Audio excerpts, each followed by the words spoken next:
안녕하세요. TV닥터 건강클리닉의 연규옥입니다. 사랑을 알 나이 즈음에 나온다고 해서 붙여진 이름이죠. 바로 사랑니입니다. 그런데 실제 사랑니는 이름처럼 그렇게 사랑스럽지는 않죠. 극심한 통증을 일으키기도 하고요. 또 심한 경우에는 턱뼈에도 영향을 미치기도 하는데요. 이 사랑니를 빼야 하는지 아니면 그냥 둬도 괜찮은지 혹은 발치를 해야 된다면 언제 발치를 하는 게 좋은지 잘 모르시는 경우가 많으실 것 같습니다. 그래서 오늘 TV닥터 건강클리닉 시간에 자세하게 알아보도록 하겠습니다. 먼저 오늘 함께 해주실 분 화면으로 소개해 드릴게요. 사랑니는 가장 안쪽에 나는 세 번째 큰 어금니, 제3 대구치를 말한다. 치열 중 가장 안쪽에 있고 맨 마지막에 나오는데 대부분의 사랑니는 올바로 나는 경우보다 치아가 잇몸에 묻혀 매복되는 경우가 많다. 문제는 이런 매복 사랑니가 구강에서 여러 문제를 일으킨다는 것이다. 사랑니 같은 경우에는 입안에서 가장 흔하게 나타나는 문제는 입안에서 염증이 좀 생길 수 있고요. 대부분 매복되어 있기 때문에 염증이 일어나는 경우가 가장 많고, 그리고 사랑니가 보통 옆으로 누워 있는 경우가 많은데 그 앞쪽이랑 앞치아랑 같이 그 사이 음식물들이 좀 끼면서 사랑니가 썩는 건 괜찮은데 그 앞에 치아도 같이 썩게 되면은 그 앞치아도 좀 치료하기가 상당히 좀 힘들고, 심한 경우에 앞치아까지 같이 뽑게 되는 경우가 좀 있어서 예방적 차원에서 좀 사랑니를 좀 뽑아주는 게 좋습니다. 사랑니가 골칫거리가 된 이유는 극심한 통증 때문. 하지만 별다른 통증이 없는 경우도 있기 때문에 사랑니가 있다는 것을 알았을 때 빼야 할지 보존해도 될지 고민에 빠지게 된다. 그리고 만약 빼야 한다면 발치 시기도 고민인데 그 해답은 바로 사랑니 주변에 발생한 염증에 있다. 사랑니가 너무 깊게 있거나 신경이랑 너무 가깝거나 아니면 너무 좀 뽑기 힘든 위치에 있는데 굳이 문제를 일으키지 않으면 나중에 문제가 생겼을 때 뽑는 경우도 있지만 염증이 자주 생길 것 같고 앞치아에 좀 충치가 생겨서 문제가 생길 것 같다 하면은 물론 합병증이 있지만 그 합병증보다 나중에 더 안 좋을 수 있는 상황이 있을 수 있기 때문에 득실을 따져서 예방적 차원에서 좀 뽑는 경우가 좋은 경우도 꽤나 좀 있습니다. 사랑니를 뺄 때도 고려해야 할 점이 있다. 사랑니가 난 치아 상태뿐만 아니라 임신, 만성 질환 여부도 살펴야 한다. 급성 염증이 있다면 엑스레이를 반드시 찍어봐야 하고, 특히 아래 사랑니 뿌리가 신경관과 가까울 때는 파노라마를 찍어보는 것이 좋다. 일단 사랑니 발치하기 전에 전신적으로 질환이 있으신 분들에 한해서는 좀 주의를 요할 필요가 있는데요. 예를 들어서 심장 질환이나 이런 분들은 드시고 계신 약 중에 그러니까 지혈이 잘 안 되는 약을 드시는 경우가 있어서 발치 후에 좀 출혈이 좀 심하게 일어나는 경우도 간혹 있고, 마찬가지로 당뇨나 이런 경우에는 치유가 좀 잘 안 되는 경우가 있어서 반드시 그런 전신 질환을 좀 갖고 계신 분들, 그런 분들은 반드시 그 전문의와 상의 후에 필요할 때 발치를 하는 게 좋겠고요. 그리고 좀 염증이 좀 심하게 일어난 경우에도 발치 시기를 조금 늦추는 경우가 간혹 좀 있는데, 발치하면서 또 염증이 감염이 좀 심하게 파급되는 경우가 있어서 그런 경우도 좀 주의를 해야 된다고 생각합니다. 여러 가지 건강 상태를 고려해 발치하는 사랑니. 오늘 TV닥터 건강클리닉에서는 구강학 안면외과 전문의 김판중 과장과 함께 사랑니에 대해 자세히 알아본다. 네, 사랑니라고 하니까 괜히 또 치아가 아파지는 듯한 느낌이 들기도 하는데요. 오늘은 사랑니를 왜 빨리 치료를 해야 되는지, 그리고 치료하지 않고 방치할 경우에는 어떤 문제들이 생길 수 있는지에 대해서 자세히 알아보도록 하겠습니다. 앞에서 영상으로 소개해드렸던 김판중 과장과 함께하고 있습니다. 과장님 어서 오세요. 안녕하세요. 네, 반갑습니다. 사랑니라는 이름이 진짜 예뻐요. 그래서 사랑을 알 때쯤에서 나온다, 아니면 사랑처럼 아프다 해서 이름이 지어졌다고 하는데, 실제 우리가 알고 있는 사랑니가 어떤 치아를 말하는 건가요? 사랑니는 정식 명칭은 제3대구치라고 하는 치아고요. 우리 입안에서 가장 후방에 있는 치아인데, 일반적으로 가장 늦게 명출되는데 그 나는 시기가 대충 한 10대 후반에서 한 20대 초반쯤에 난다고 해서, 우리나라에서는 아무래도 사랑을 알 때쯤 나는 치아라고 해서 아마 사랑니로 불리는 것 같고요. 사랑니 같은 경우에는 제2대구치 후방에 있는 말 그대로 제3대구치, 화면으로 한번 보시면요. 여기 어금니가 큰 어금니가 세 개가 이렇게 보이는데 이게 첫 번째가 제1대구치라고 하는 거고 이게 이제 제2대구치 그리고 흔히 얘기하는 사랑니라고 하는 게 이제 세 번째 제3대구치가 되겠습니다. 근데 이거 같은 경우에는 이제 과거에 음식 자체가 되게 질기고 거친 음식을 좀 먹었기 때문에 네. 턱이 좀 많이 발달할 수밖에 없었어요. 그래서 씹는 힘도 많이 필요하고 근데 이제 인류가 이제 불을 사용하게 되면서 이제 음식을 이제 불로 조리하게 되면서 그 씹는 힘 자체가 많이 이제 필요하지 않게 되어서 턱이 점차 좀 작게 되었고 그러면서 그 세 번째 큰 어금니는 이제 자연적으로 턱이 좀 작아지면서 그 세 번째 큰 어금니를 수용할 공간이 좀 부족하게 된 거죠. 그러면서 그림에서 다시 한번 보듯이 뭐 제1대구치와 제2대구치는 정상적으로 맹출이 되어 있지만 네. 제3대구치 사랑니는 이런 식으로 잇몸에 조금 묻혀 있는 경우도 상당히 많고 가려 심지어는 있네요. 완전히 이제 매복되어 있는 경우도 있고 어. 그래서 이런 것들 때문에 이제 여러 가지 좀 문제가 일어나는 경우가 좀 많죠. 이제 보통 근데 궁금한 게 이제 사랑니가요, 뭐 이렇게 양쪽 위아래로 4개 다 나는 분들도 있고 예. 어떤 분들은 보니까 뭐 한쪽에는 사랑니가 안 나고 예. 반대편에는 사랑니가 났다 뭐 이런 분들도 계시던데 사람마다 이게 다른 건가요? 네, 뭐 좀 다를 수 있죠. 아무래도 이제 우리 사람의 치아는 총 이제 사랑니 포함해서 총 이제 32개가 있는데요. 네. 근데 사람 생김새가 다 다르고 이러듯이 뭐 사랑니를 뭐 사람 치아가 모든 사람이 32개를 갖고 있는 건 아니거든요. 꼭 사랑니가 아니더라도 뭐 다른 치아가 좀 많을 수도 있고 아니면 좀 부족할 수도 있는데 뭐 이제 사랑니가 없는 경우에는 이제 뭐 당연히 안 나겠죠. 근데 있는 경우에도 뭐 이제 아까 설명드렸다시피 공간이 좀 부족해서 아예 매복되어 있는 경우도 있고 그리고 공간이 조금 뭐 약간 부족해서 일부만 맹출되는 경우도 있고 그리고 이제 뭐 공간이 좀 충분하다면 정상적으로 맹출돼서 그 뭐 나는 사람도 있고 안 나는 사람도 있고 이렇게 좀 사람마다 좀 다르다고 볼 수 있어요. 그렇군요. 어떤 사람들은 막혀 있기도 하고 또 깨끗하게 나는 사람들도 있을 거고요. 그리고 이제 사랑니를 나는 시기를 아까 앞에서 이제 10대 후반, 20대 초반 말씀을 해주셨는데 어떤 분들은 뭐 어릴 때 났다고 하는 분들도 계시고 또 성인이 된 다음에 한참 후에 또 사랑니가 나는 분들도 계시거든요. 이렇게 이제 사랑니 나는 시기가 다른 이유가 또 있을까요?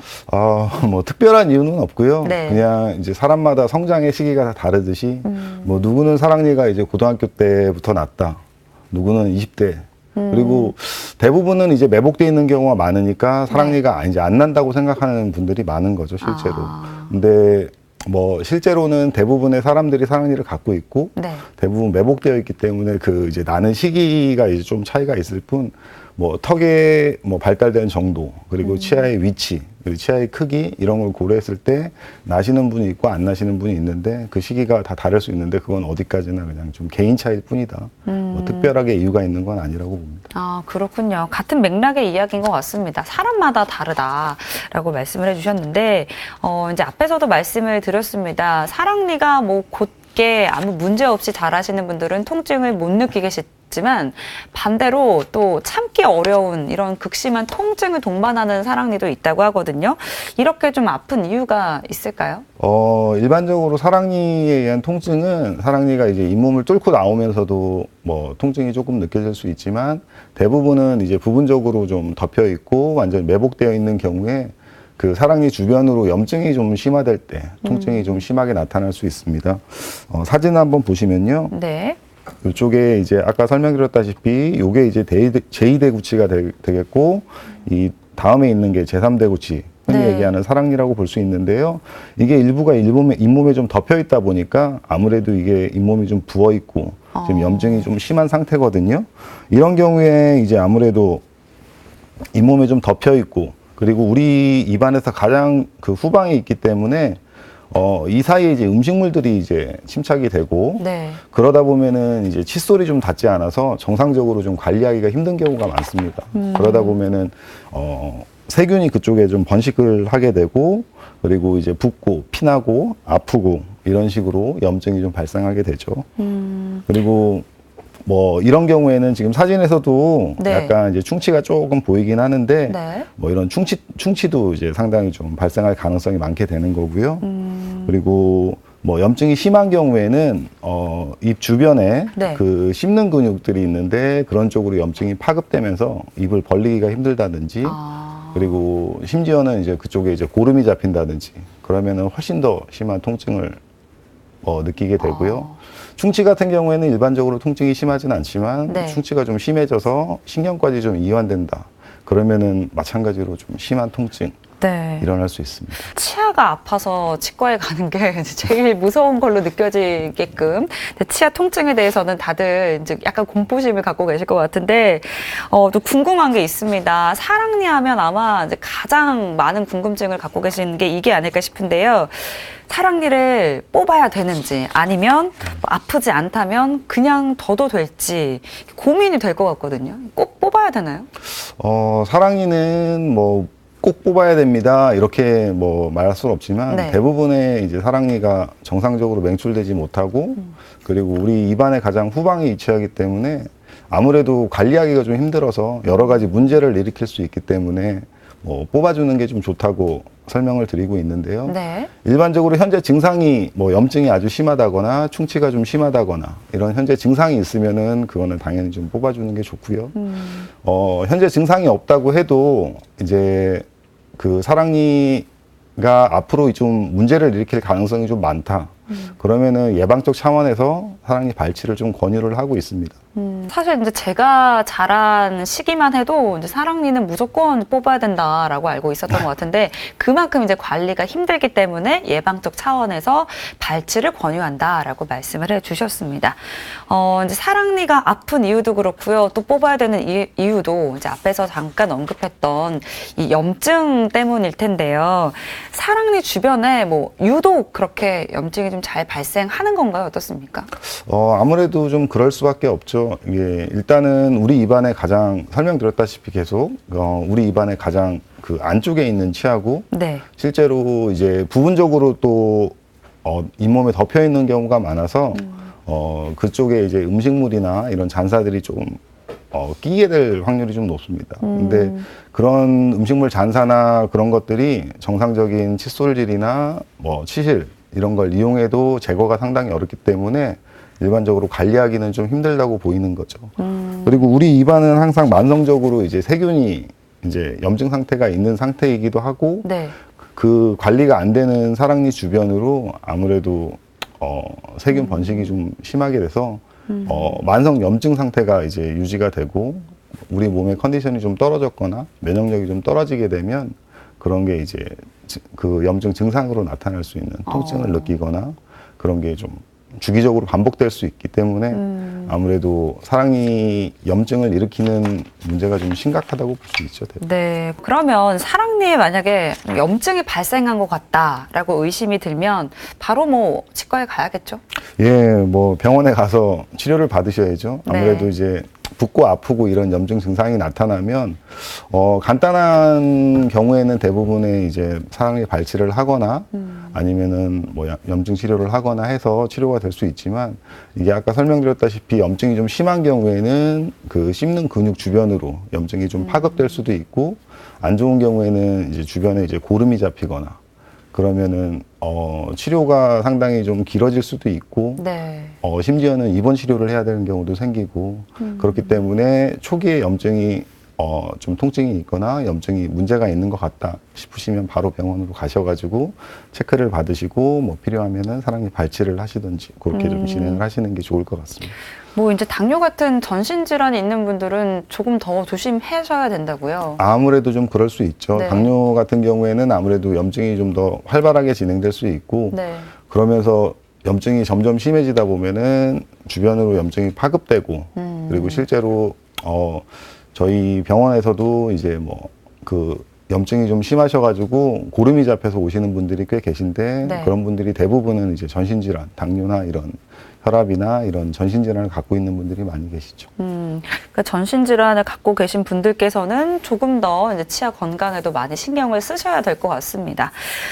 그런데 이제 앞에서 저희가 말씀드리길 이제 사랑니 때문에 턱뼈에 문제가 생기는 경우도 있다라고 언급을 해드렸는데 그럼 굉장히 안 좋은 상황으로 좀 가는 게 아닐까 싶습니다. 턱뼈 폐에 어떤 문제를 일으킬 수가 있는 걸까요? 흔히 말하는 무록이라는 건데요. 네. 사진을 한번 좀 보시면서 좀 설명을 드릴게요. 이게 매복된 사랑니가 지금 이쪽이 우측입니다. 우측에 이제 하방에 매복된 사랑니가 있고요. 겉으로는 보이지 않는 네, 거죠. 그렇죠. 네. 그리고 이제 완전히 이제 그 심하게 좀 매복이 되어 있고, 요렇게 지금 이게 테두리 쳐 있는 그 이게 무록이에요? 이제 무록이라고 흔히 얘기하는 이제 낭종이라고 하는 건데, 네. 이 환자분 같은 경우에는 뭐 처음부터 사랑니가 이렇게 아래에 있는 건 아니고, 이 무록이 이제 생기면서 무록이 점차 커지면서 사랑니가 안쪽으로 좀 밀려난 경우라고 좀 보시면 되겠고요.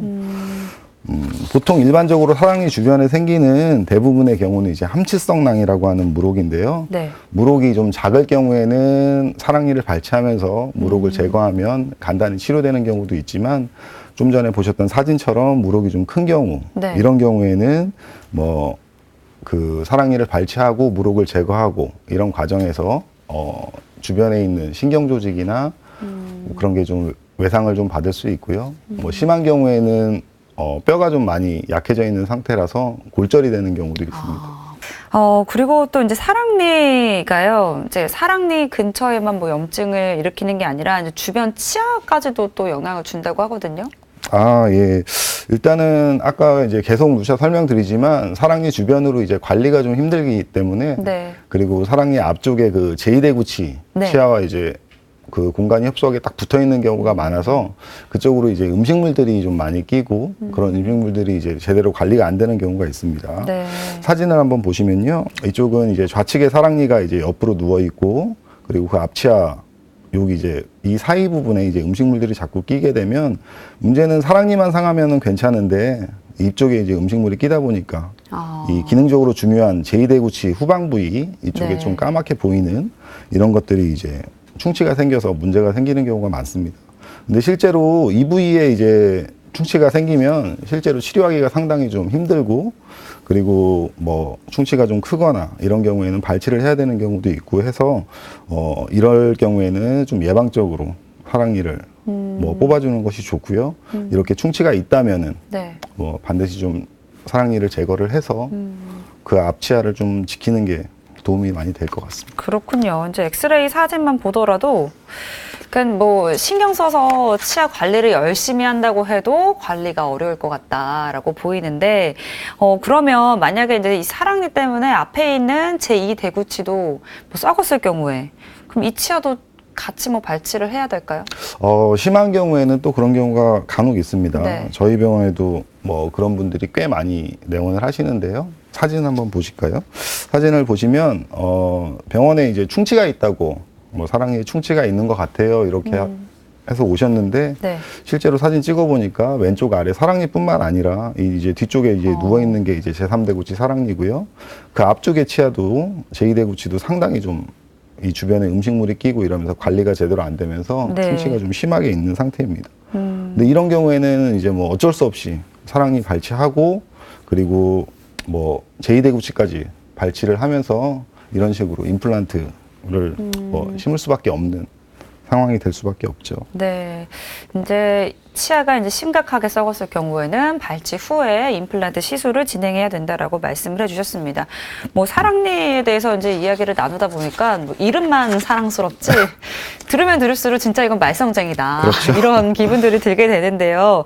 또 문제가 또 있습니다. 이게 사랑니로 인해서 치아의 뿌리가 흡수되는 경우도 있다고 하는데 이게 어떤 내용일까요?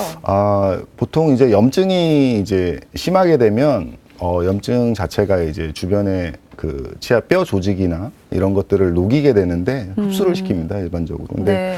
뭐 자주 있는 경우는 아니지만 그 앞치아 제2대구치 뿌리를 흡수를 시키는 경우도 간혹 좀 보고가 되고 있어서 사진을 한번 보시면요. 네. 지금 이분도 이제 사랑니가 이제 매복되어 있는 것 같다고 해서 이제 오셨는데 실제로 이 앞쪽에 이제 염증이 좀 있고 그 정상적인 제2대구치 반대쪽과 비교해 보면 이렇게 치근이 형태가 있어야 되는데 여기가 이제 치근이 뿌리가 녹아서 이런 식으로 뿌리가 녹는 경우가 있습니다. 근데 문제는 뭐 일부 살짝 녹는 경우에는 증상이 없어서 뭐 괜찮은 경우도 상당히 좀 있지만 네. 만약에 저런 식으로 치근이 녹았는데 증상이 있다. 그러면 일반적으로 치료할 수 있는 방법이 거의 없기 때문에 저런 치아도 발치를 해야 돼서 아무래도 저런 것 때문에라도 사랑니는 예방적 차원에서 좀 필요하면 좀 뽑아주는 게 좋지 않을까. 그러니까 치아가 이제 보여지는 부분이 썩은 것보다 이제 진짜 그 뿌리를 건들기 때문에 그렇죠. 더 이제 치명적일 것 같다라는 생각이 드는데요. 그리고 더 심각한 경우에는요, 이 사랑니 때문에 턱뼈가 골절되는 경우가 있다고 합니다. 물론 뭐 흔한 경우는 아닐 테지만 굉장히 심각한 경우겠죠? 뭐 사랑니가 직접적으로 이제 골절을 시키는 그건 아니지만. 그런 건 아니고요. 네. 일반적으로 이제 그 아래 턱뼈에 강한 외상이 이제 뭐 들어왔을 때, 가해졌을 때. 예, 그럴 때 이제 사랑니가 있는 자리에 흔히 얘기하는 그 쐐기 효과로 인해서 그 주변이 이제 골절되는 경우가 상당히 좀 많이 나타나고요. 네. 사진 한번 보실까요? 사진에서 보시면 이분은 이제 뭐 맞았다는 주소로 이제 오셨는데 네. 실제로 이제 좌측에 이쪽에 이제 사랑니가 있고 이쪽에 이제 골절 사랑니 있는 주변으로 보통은 이제 부러지는 게 일반적이긴 합니다. 근데 문제는 이렇게 이제 골절되는 거는 뭐 사랑니 자체의 문제라기보다는 네. 이제 사랑니가 이제 쐐기 효과를 작용하면서 그 부위가 이제 부러지는 건데 보통은 이제 골절 수술을 하고 이런 식으로 진행을 되게 되면 감염 관리가 상당히 중요하게 되는데 사랑니가 그쪽에 있으면 아무래도 염증이 조금 있고 이래서 심하게 뭐 수술 후에 감염이 된다든가 이런 게 상당히 좀 위험해질 수 있죠. 그래서 네. 뭐 이런 식으로 골절될 경우에는 뭐 무조건 뽑아야 되는 건 아니지만 사랑니를 뽑는 경우도 어쩔 수 없이 뽑는 경우도 있고 네. 그거는 이제 그 케이스에 따라 좀 다르긴 한데 그런 거는 어느 정도 결정을 해가지고 진행을 해야 될 것 같습니다. 그렇군요. 그래서 여기서 드는 궁금증이 있어요. 아마 지금까지 저희 지금 방송을 보신 분들은 그러면 빼야겠다. 아마 이게 결심이 서질 것 같은데 저 궁금한 게 이 사랑니를 언제 빼야 되는지도 그 시기가 좀 있는지도 궁금하고요. 일반적으로 뭐 딱 시기가 정해진 건 아니고요. 네. 한 두 가지 정도로 나눠서 생각해 볼 수 있는데요. 첫 번째는 일단 현재 증상이 있고 뭐 사랑니가 문제가 되고 있다면 이것은 좀 조기에 좀 발걸을 해주는 게 좋다고 보고요. 네. 근데 지금 현재 증상은 없지만 이제 뭐 사랑니가 있는 걸 이제 알고 계셔가지고 그런 식으로 이제 병원에 내원하신 분이나 이러면 일단은 이제 그 현재 증상은 없지만 앞으로 어떤 사랑니가 문제를 일으킬 가능성이 좀 농후하다. 그러면은 가능하면 20대 초반에 뽑는 거를 권유를 드리고요. 네. 사랑니라는 게 실제로는 뭐 증상이 좀 미약하고 그럴 수도 있지만 어느 순간에 아주 안 좋은 상황까지 좀 전에 보셨던 그런 사례들이 상당히 좀 많기 때문에 네. 가능하면은 뭐 조기에 좀 발걸하는 게 좋겠고 그리고 실제로 보고되고 있기에도 그러니까 좀 나이가 좀 들어서 사랑니를 발치하게 될 경우에 그 합병증의 그 빈도도 좀 높아지고 네. 그리고 아래 턱뼈나 이런 뼈들이 사랑니를 잡고 있는 게 실제로 점점 좀 치밀해지고 이러면서 나중에 사랑니를 뽑을수록 좀 환자도 힘들고 실제로 뽑는 술자도 힘들고 그렇기 때문에 가능하면은 한 20대 초반에 조기에 좀 예방적 차원에서 뽑는 거를 권유를 드리고 있습니다. 네, 그렇군요. 이제 나이가 들수록 더 이제 발치하기가 쉽지 않을 테니까 이제 20대 발치하는 게 좋다라고 말씀을 해주셨습니다. 그리고 또 이제 시청자분들이 또 궁금해하는 건 이제 꼭 빼야 되는 건지 아니면 그냥 둬도 되는 건지 이제 지금까지 방송으로는 어느 정도 이제 판단이 되셨을 텐데 그러면 이런 경우에는 꼭 발치를 하셔야 됩니다라고 하는 경우도 있을 것 같거든요. 어떤 경우일까요? 일단은 현재 증상이 있는 경우에는 발치를 해주는 것이 좋죠. 지금 네. 염증이 주기적으로 계속 뭐 나타난다든가 네. 아니면 사랑니에 심한 충치가 있다든가 아니면 뭐 사랑니뿐만 아니라 그 앞에 치아까지도 충치가 있다든지 그런 아니면은 뭐 아까 말씀드렸던 낭종이나 무릎 같은 게 이제 잡혀 있다든지 그러면은 이거는 발치를 해주는 게 좋고요. 그렇지 않아도 뭐 이런 증상이 없다고 하더라도 실제로 이렇게 좀 증상이 좀 나타날 가능성이 높은 치아 이런 거는 예방적 차원에서 발치를 해주는 것이 좀 좋다고 생각을 합니다. 그리고 뭐 특별한 경우도 좀 있는데요. 네. 꼭 사랑니가 문제됐다기보다는 어떤 다른 치료를 하기 위해서 사랑니를 발치하는 경우도 간혹 있거든요. 예를 들면 어떤 게 예를 있을까요? 들면은 이제 뭐 교정 치료를 하는데 치아를 이제 전체적으로 좀 후방으로 이동을 시켜줘야 되는데 네. 사랑니가 그 뒤쪽에 막고 있으면은 이제 후방 이동이 안 되기 때문에 교정 치료를 위해서 사랑니를 발치하는 경우도 있고요. 네. 그리고 제2대구치 같은 경우에 이제 뭐 흔히 얘기하는 씌우는 치료를 하려고 하면 네. 사랑니가 근접하게 이제 바로 붙어 있는 경우가 많기 때문에 정상적으로 이제 그 씌우는 치료를 하기가 좀 힘들게 됩니다. 그래서 그런 경우에도 사랑니 발치를 하고 그 제2대구치를 치료하는 경우가 꽤나 좀 있습니다. 보철 치료를 위해서 예. 발치를 하는 경우도 있군요.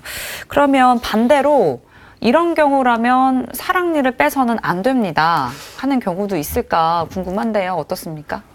사랑니를 빼면 안 된다 이런 절대적인 금기증은 없는데요. 네. 뭐 상대적으로 이제 몇 가지 좀 금기증이 좀 있을 수가 있는데 좀 연세가 있으신 분들 중에 사랑니가 좀 깊게 매복돼 있는 분들이 계세요. 현재 증상은 없으시고 그런 분들을 무리하게 뭐 빼는 거는 제가 볼 때는 뭐 불필요하고. 예. 네. 증상이 연세가 좀 있으셔서 증상이 없으신데 굳이 힘들게 뭐 빼면서 합병증을 좀 일으킬 필요가 합병증이 나타날 가능성도 있는데 네. 그런 걸 생각했을 때는 이제 그런 것도 이제 상대적인 금기증이 될 수 있고요.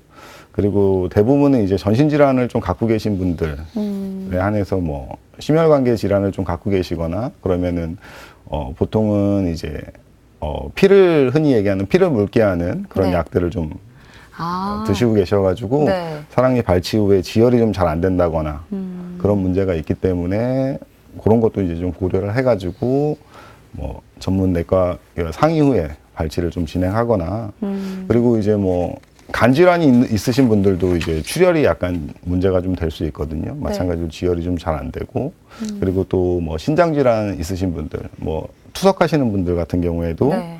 투석 당일에는 이제 지혈 문제 때문에 발치가 좀 힘들 수 있습니다. 뭐 이런 것도 이제 전문의와 상의 후에 내과 담당의 상의 후에 뭐 투석 중간에 발치를 한다든지 그리고 이제 당뇨를 가지고 계신 분들 같은 경우에는 치유가 좀 잘 안 되는 경향이 있어서 그런 것도 좀 고려를 해야 되고요. 뭐 당뇨 그 조절이 되면은 뭐 크게 문제될 게 없지만 네. 조절이 안 될 경우에는 그 내과 주치의와 상담 후에 발치를 진행하는 것이 좀 좋을 것 같습니다. 그렇군요.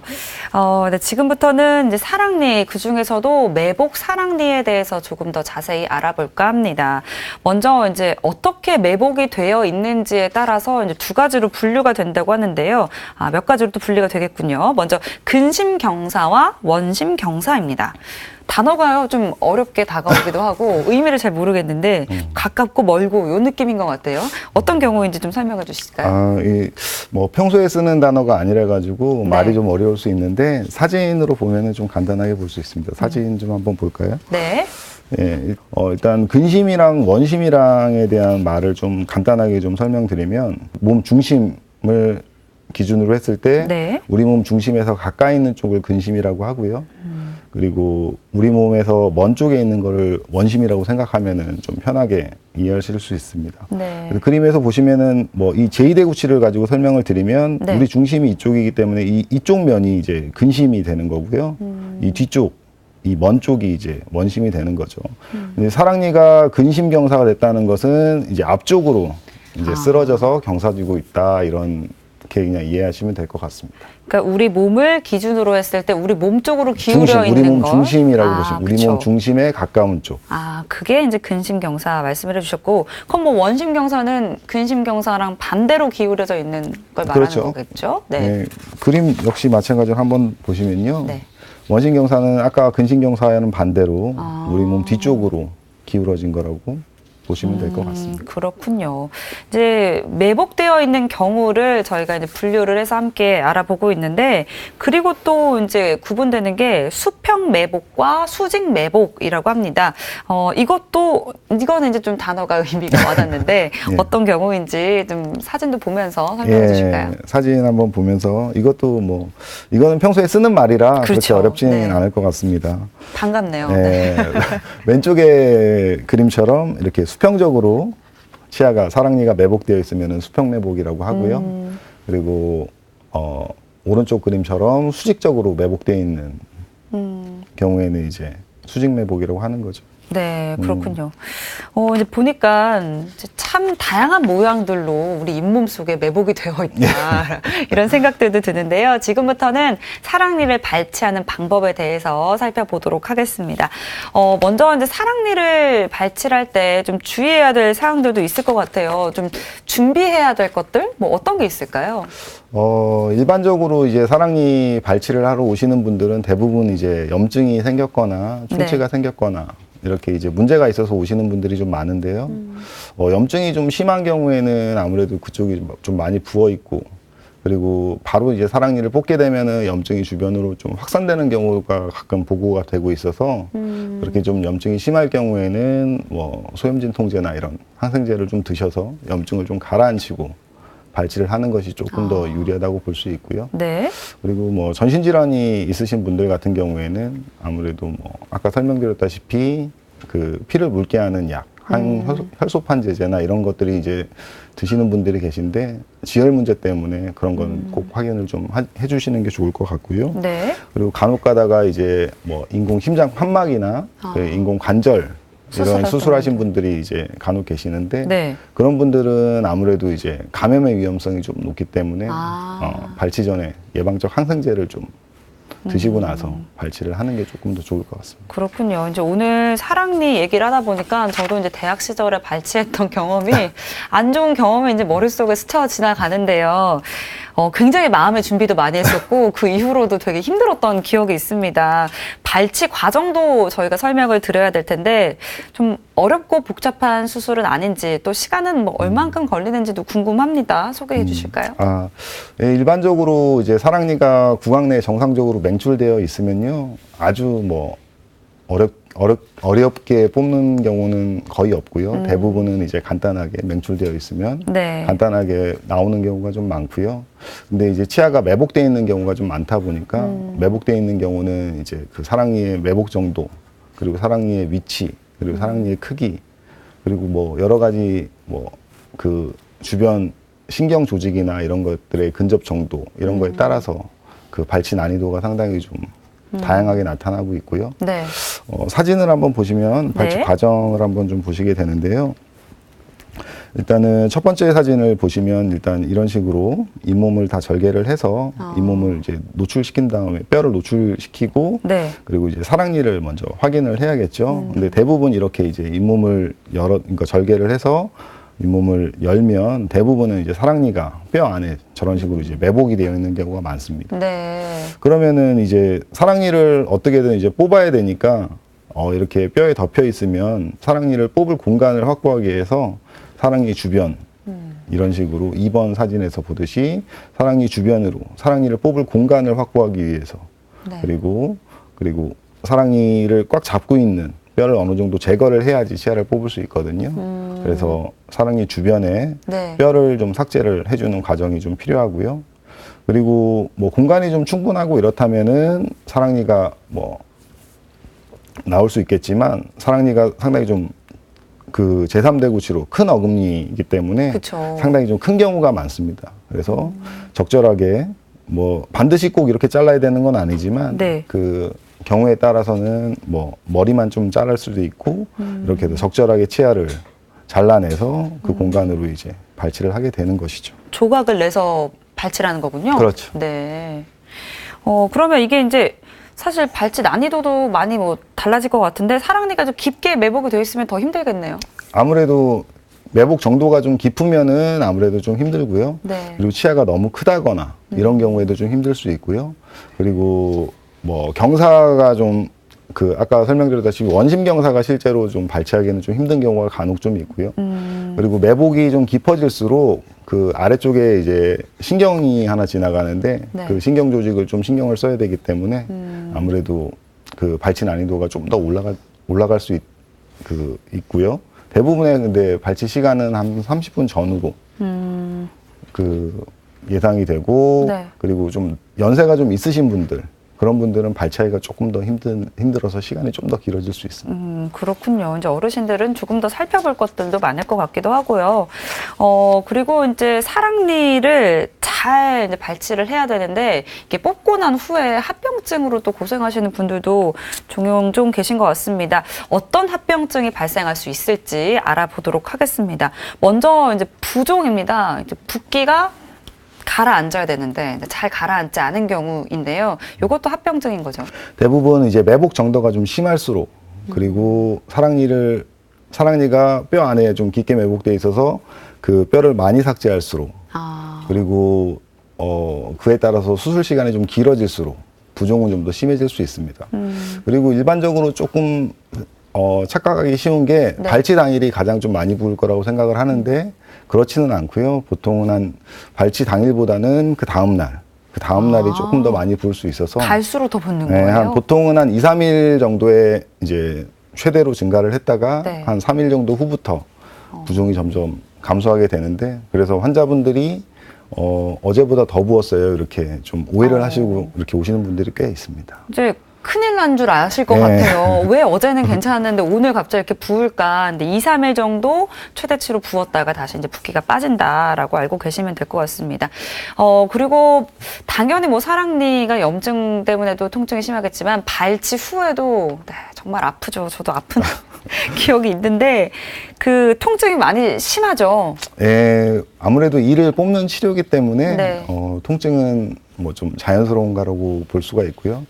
보통 이제 마취가 풀리는 시기에 이제 통증이 나타나기 시작하는데 이것도 마찬가지로 좀 매복 정도가 좀 깊어서 뼈를 좀 많이 삭제했다거나 아니면 수술 시간이 좀 길어졌거나 이러면은 마찬가지로 통증이 좀 심할 수밖에 없고요. 네.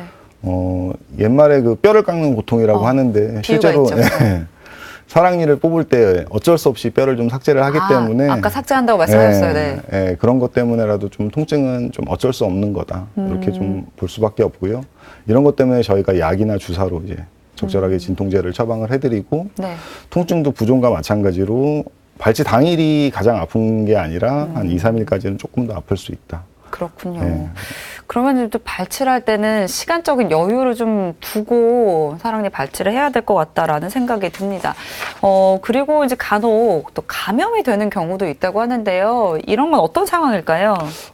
보통은 아까 설명드렸다시피 부종이나 통증이 보통은 한 2, 3일 정도까지 최대로 올라갔다가 그 이후에 이제 점차 가라앉게 되는데 네. 발치를 하고 한 4, 5일 정도가 지났는데도 계속 지속적으로 통증이 증가하거나 아니면 부종이 좀 심해진다거나 아니면 뭐 열이 좀 난다거나 이런 경우에는 이제 감염이 조금 의심이 된다고 볼 수 있습니다. 근데 일반적으로 사랑니 발치 후에 생기는 감염은 뭐 항생제를 좀 드신다거나 아니면 이제 염증이 생긴 부위 소독을 통해서 일반적으로 치료가 되지만 네. 뭐 간혹 이제 좀 심해지는 경우에 이제 고름이 생기거나 아니면은 그 주변 근육 조직으로 염증이 좀 파급된다면 뭐 입원 치료나 이런 것도 좀 고려를 해야 될 수도 있습니다. 그렇군요. 더 안 좋은 상황에서는 입원 치료까지 필요할 수도 있다고 합니다. 그리고 아까 말씀하실 때 이제 발치할 때 그 뭐 턱에 있는 신경을 조심해야 된다라고 언급을 해주셨거든요. 이게 자칫 신경을 건드려서 손상되는 경우도 있다고 하는데 아까 말씀하셨던 신경인가요? 예, 일단 사랑니를 발치할 때 생길 수 있는 신경 손상은 이제 신경은 크게 두 가지가 걸려 있는데요. 네. 세 번째 큰 어금니로 사랑니가 네. 되겠고 그 아래쪽으로 하치조 신경이라고 하는 신경이 하나 지나가고요. 네. 그리고 이거는 뼈 안에 있는 겁니다. 뼈 안에 뼈 네. 속에 있는 신경이고요. 그리고 사랑니 안쪽으로 혀로 가는 신경. 혀로 가는 설신경이 하나 더 있습니다. 보통은 뭐 기구에 의한 신경 손상은 거의 없다고 뭐 보시면 되고요. 네. 치아들이 나오면서 움직이고 그리고 쪼갤 때 치아들이 그 자극받고 이러면서 쪼개질 때 그럴 때 이제 주변 조직을 좀 자극할 수 있는데 그때 아무래도 이제 치아에 의한 치아의 자극에 의한 신경 손상이 좀 나타나는 경우가 간혹 보고가 되고 있습니다. 네. 그러면 이렇게 신경 손상이 발생했을 경우 다시 신경이 돌아오나요? 어떻습니까? 대부분은 한 6개월에서 1년 정도 지나면 자연적으로 회복이 되고요. 네. 근데 손상 정도가 좀 심하거나 아니면은 그 증상 자체가 좀 심할 경우에는 미약하게 좀 영구적으로 좀 남는 경우도 있습니다. 네, 다음으로 발생할 수 있는 합병증은요, 상악동 천공입니다. 천공이라고 하면 구멍이 뚫렸다 이렇게 이해가 되는데요, 맞나요? 예, 상악동해라고 하는 부분에 이제 구멍이 생겼다고 그래서 이제 저희 치과에서 쓰는 용어로 상악동 천공해라고 하는데요. 네. 일단 사진을 한번 보시면 위턱에 있는 사랑니, 위의 사랑니 같은 경우에는 그 위쪽으로 여기 이제 빈 공간이라고 하는 네. 그 상악동이라고 하는 위턱에 이제 빈 공간이 하나 있습니다. 네. 근데 실제로 이 상악동을 사랑니가 이제 막고 있는 분들이 간혹 계시고 이 상악동의 아랫막은 상당히 되게 얇은 막이기 때문에 사랑니가 이제 막고 있는 경우 사랑니를 뽑게 되면 그 얇은 막이 찢어지면서 구멍이 생기는 경우가 좀 있죠. 그러면은 아무래도 이제 그 상악동이랑 이제 연결이 되면서 물을 마실 때 이게 상악동이 또 코랑 연결되어 있기 때문에 네. 물을 마실 때 그 입 부분 자리를 통해서 코로 물이 넘어가는 이런 증상이 좀 나타날 수 있고요. 근데 대부분 뭐 크게 뭐 문제가 생기지 않고 한 1, 2주 정도만 지나면 그 찢어진 막이 그 자연적으로 치유가 되면서 막히기 때문에 크게 문제가 나는 경우는 없고 그 천공 정도가 아주 클 경우에는 네. 좀 크게 천공이 일어났을 경우에는 뭐 콜라겐 제제나 이런 걸 이용해서 천공 부위를 막아주고 봉합을 해서 치료를 하게 됩니다. 그렇군요. 이제 발치를 한 다음에도 좀 더 많은 신경을 써서 관리를 해야 될 것 같은데 어떤 점들을 주의하면 될까요? 일단 발치 후에 이제 가장 이제 문제가 되는 게 이제 지혈 문제가 좀 있을 수 있는데 실제로 이제 발치하시고 나서 피가 난다는 걸로 이제 응급실에 내원하시는 분들도 꽤 계시고 네. 그래서 일단 거즈를 이제 물려드리는 거즈를 한두 시간 정도 좀 충분하게 물고 계시고 그리고 이제 피나 침이 좀 나올 수 있는데 그걸 자꾸 뱉어내시면 더 지혈이 안 되기 때문에 가능하면 그런 거 좀 삼켜주시는 게 좋고요. 그리고 통증이나 부종을 방지하기 위해서 얼음팩을 이용해서 냉찜질을 좀 해주시는 게 좋고 그다음에 그 항생제나 진통제 이런 거 약은 정상적으로 좀 복용을 해주시는 게 좋고요. 보통은 뭐 한 일주일 정도는 음주나 흡연 이런 것도 다 피해 주시는 게 좋고요. 너무 뜨거운 물로 장기간 목욕하는 거 이런 것도 한 일주일 정도는 좀 피해 주시는 게 좋을 것 같습니다. 네. 그리고 이제 이 사랑니를 뽑아서 이제 임플란트 말고 이제 다른 치아에 그 치아의 자리에 이식해서 쓸 수는 없을까 이런 궁금증도 좀 생기는데요. 어떻습니까? 사랑니를 이제 다른 치아에 그 자리에 이제 심어가지고 쓸 수 있는 치료 방법이 있긴 한데요. 네. 상당히 좀 제한적인 치료 방법이고요. 이게 흔히 이제 잘못 알고 있는 게 뭐 치아가 망가지면은 사랑니를 놔뒀다가 나중에 거기다 심어야겠다 이렇게 생각하시는데 네. 일단은 조건이 되게 제한적이기 때문에 치아가 망가졌을 때 이를 뽑으면서 바로 사랑니를 이식을 해야지만 해야지. 할 수 있는 겁니다. 뭐 빼놓고, 네, 빼놓고 간직하고 있다가는 쓸 수가 없군요. 나중에 여기다 심어야지 사랑니를 놔두면은 그거는 의미가 없고요. 네. 사랑니를 쓸 거면 치아 안 좋은 치아를 빼면서 바로 이제 이식을 해줘야지만 쓸 수 있고요. 여러 가지 조건이 좀 까다롭습니다. 사랑니가 정상적으로 좀 나와야 된다는 조건도 있고, 네. 그리고 그쪽에 뼈도 좀 좋아야지 이식이 되는. 그래서 실제로 이렇게 자주 나타날 수 있는 그런 건 아니고요. 아주 제한된 케이스에만 좀 적용할 수 있는 거라고 보시면 돼요. 네, 오늘 긴 시간 동안 사랑니에 대해서 좀 자세히 알아봤는데요. 마지막으로 평소에 건강한 치아를 위한 방법들 좀 살펴주시죠. 치아라는 게 이제 한번 손상되면 다시 이제 자연적으로 회복되지는 않기 때문에 손상되기 전에 이제 잘 관리를 하는 것이 중요한데 가장 중요한 거는 이솔질, 네. 칫솔질을 양치질을 잘 하시는 게 가장 중요하다고 볼 수 있고요. 그리고 정기적으로 치과 검진을 좀 받으셔서 뭐 초기에 증상이 있을 때 적절한 치료를 받는 것이 가장 좀 중요하다고 생각을 합니다. 네, 오늘은 국어외과 전문의 김판중 과장과 함께 사랑니에 대해서 자세히 알아봤습니다. 과장님 오늘 말씀 감사합니다. 감사합니다. 네, 사랑니에 의한 합병증을 예방하기 위해서는요, 평소에 꾸준한 치아에 대한 관심을 갖는 게 중요하다고 합니다. 이 주기적으로 치과 검진을 받는 거 잊지 마시고요. 그리고 사랑니가 나고 있진 않은지, 혹시 내 입안에 이 매복 치아가 있진 않은지 꾸준히 치아 건강에 관심을 가져주시기 바랍니다. TV닥터 건강클리닉, 오늘 저희가 준비한 소식은 여기까지입니다. 다음 주 이 시간에 다시 찾아뵐게요.